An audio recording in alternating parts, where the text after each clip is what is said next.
So, you were source energy before you came into these physical bodies. You don't remember that, and there's a reason that you don't, but you were. You were source energy before you came into these physical bodies, and now you are an extension of that source energy. So here you are, focused, just as you intended to be, focused upon the things of your time-space reality, and you are utilizing your focus to help you personally, independently, identify your preferences.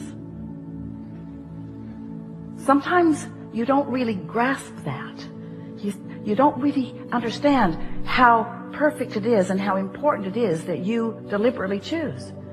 So anyway, that's step one. You ask for what you want, and you can't stop asking because life just continues to serve itself up to you in ways that cause you to identify your preferences. It happens all day, every day, at all levels of your being. It's really what the evolution of all species is about. So when you know what you don't want, you know what you do want. If someone's rude, you want them to be nicer. If you're rude, you want to be nicer. If you're unhappy, you want to be happier. If something's gone wrong, you want it to go right. In other words, if you don't have enough of something you want more of it. It's a very simple equation, not hard for you to figure it out, and you're doing it all day, every day. But what you may not know is that every time, whether you speak it out loud or not, something happens like that, you are launching these vibrational preferences. And the larger part of you is aware of the preference that you have launched and becomes it, because your inner being is unconditional. Your inner being rides the rocket of your desire. When you say, I prefer something, your inner being doesn't say, well, there aren't that many of them going around. Your inner being doesn't say, well, that's risky business and it's unlikely. Your inner being doesn't say, you don't have the education for that, or the money for that, or the background for that.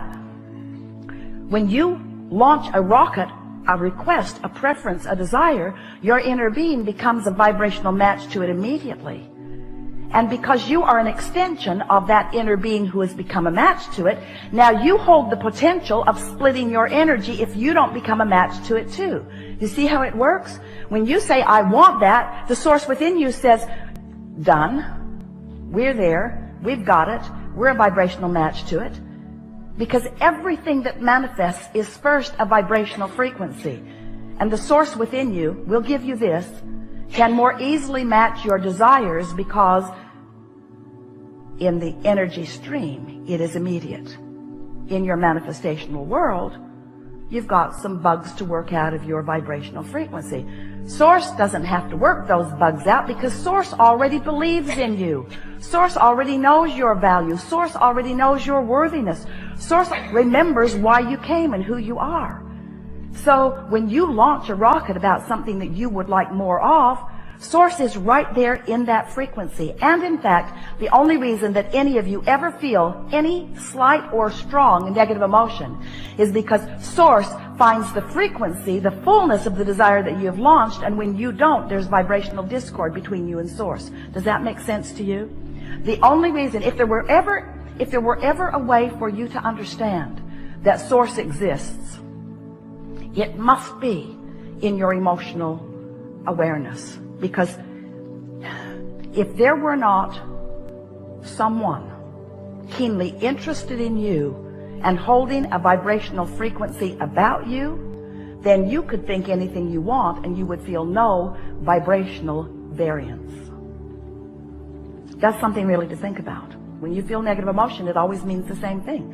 You've got a different opinion about this than Source has about this, and that's something else we really want you to hear. Source does have an opinion about this, and this, and this, and this. Now.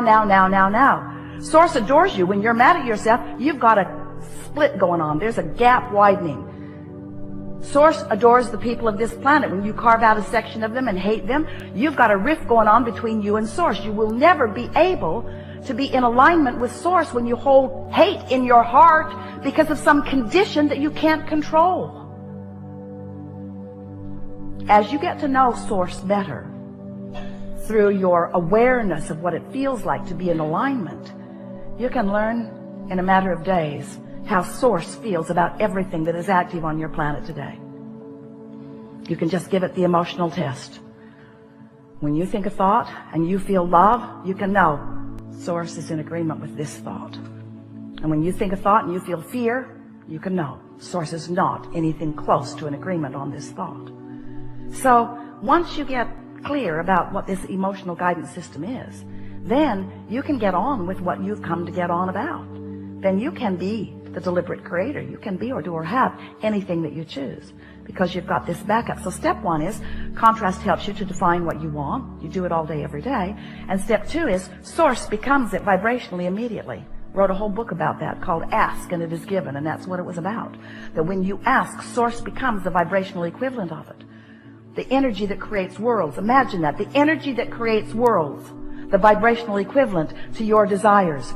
Keeping the light on, keeping the vibration steady, so that anytime you get in the vicinity or away from the vicinity, you'll know where you are in relationship to it. Helps you to zero in on who you really are and what you really want, to become the fullness of all that you are.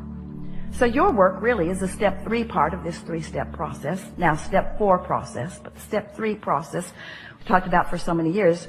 Ask, source answers, and then you must find a way to become a vibrational match to what you're asking for. In other words, you can't want something and doubt it and get it. You can't want something and be mad that you don't have it and get it. You can't want something and be impatient about it. The flight attendant said, "Thank you for your patience." And Esther said, "You're confused about it." You must be talking about the previous flight, because no patience happening here. You can tell by the way you feel whether you are in alignment or whether you are not. So we are eager to talk with you about anything that matters to you. We're going to help you to find some ways, if you want them, to line up easily with who you are and what you want. In some ways, some of the things that we will suggest today, you will stubbornly protest against a little bit, because it's just going to seem too simple. And some of the things that we're going to say to you and promises that we're going to make to you, you may even doubt a little bit, because they're just words that sort of kind of make sense, and maybe you feel resonance with them, but you haven't had the manifestational evidence in your life yet about it. But we know that with just a little bit of listening and a little bit of resonating and a little bit of awareness and then a little bit of focusing, that you will find manifestational evidence about everything that we talk about here today. You're going to know precisely how your thoughts become the reality that you are living, so that not only you are aware of it, but others who are observing you as well. So as we've been talking to you about launching these rockets of desires, we also wrote a book about where they go. We called it The Vortex. It's this vibrational reality. It's this vibrational reality that you cannot yet see or hear or smell or taste or touch. You can feel it emotionally. Well, that's just annoying to people. We spend a lot of time trying to talk you into getting into the vortex where everything you want is. And you were very nice to us. No one ever got up and left the room. Well, just that one guy. But you were interested about the vortex, but you began saying things like, okay, so my fortune's in the vortex, Abraham. I want it to come out of the vortex and into my bank. Because it's nice knowing that I've created realities that I can't see yet, or that others can't see, but really, how long can this go on? How long do you think you can keep me hopeful about things that aren't tangible? And we say, it was never your intention to come and live without the tangibility. You are in a time-space reality where you can measure your existence through your manifestations. We just want you to understand that if you've got a vibration going on that is keeping you from being a vibrational match to what you want, the manifestation that you want cannot come. And you wouldn't want it to.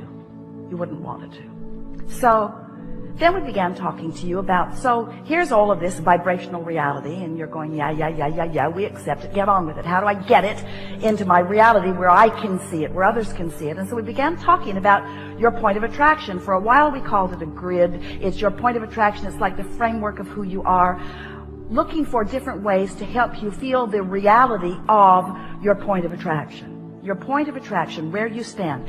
And mostly it's about how you feel right now. How do you feel right now? What's your mood? What is the mood that is swirling around you? Because your mood is the best indicator that we that you have, your mood, to let you know what the vibrational atmosphere is that you've got going on. And your vibrational atmosphere matters because it is your point of attraction. How you feel, your mood, the thoughts you're thinking, the beliefs you hold, what's going on, the conversations you have, how you move in the world, how you feel in the world, what you're doing now. Right now, you have a relationship with your vortex. Right now, you have a relationship with your vibrational reality. And the question that we want you to ask yourself is the relationship that you have with something that's in your vibrational reality, in your vortex, is the relationship you have one of holding it away? And you can tell by the way you feel whether you are holding it away or whether you are allowing it in. You can also tell by whether it's coming in or not. In other words, we're not asking you to just hold yourself in this emotional state of being and just take our word for it. What we're saying to you is take our word for it, hold yourself in the emotional state of being, and watch the evidence move from your vibrational reality into your reality, until before long you will have such confidence in your ability to manifest anything that you desire, because you will have discovered what kinds of things you've been doing that have been preventing the things that you want from coming easily. And we can tell you in a very succinct, nutshell kind of a sentence what it mostly is. Your observation of the conditions that exist now are the reason that you keep repeating a pattern that holds away the things you want. It really is that simple. You got to change the way you look at things. You got to reorient yourself. You've got to become more vibrational interfacing. You have to trust the way you feel. You have to accept that you have guidance. You have to accept that your guidance is always leading you toward what you want. And you have to be aware of when you're moving toward what you want and when you're not moving toward what you want. And you have to accept that the emotions that you hold are the indicator of whether you're moving closer or further. You can just tell. You'll get so good at this that you'll be in the middle of a conversation and you'll stop talking right in the middle of it, because you'll realize that you're moving away from what you want rather than toward what you want. So often, in your quest to make someone else understand what you mean, who's in a different vibrational frequency and is not hearing what you mean, in your attempt to get them to hear what you mean, you are responding to the condition of them not hearing.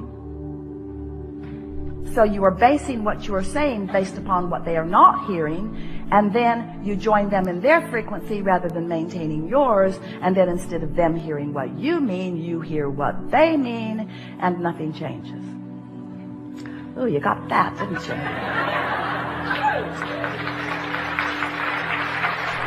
So, let's just start talking about some stuff that's important to you, and let's make everything that we said just now more tangible for you.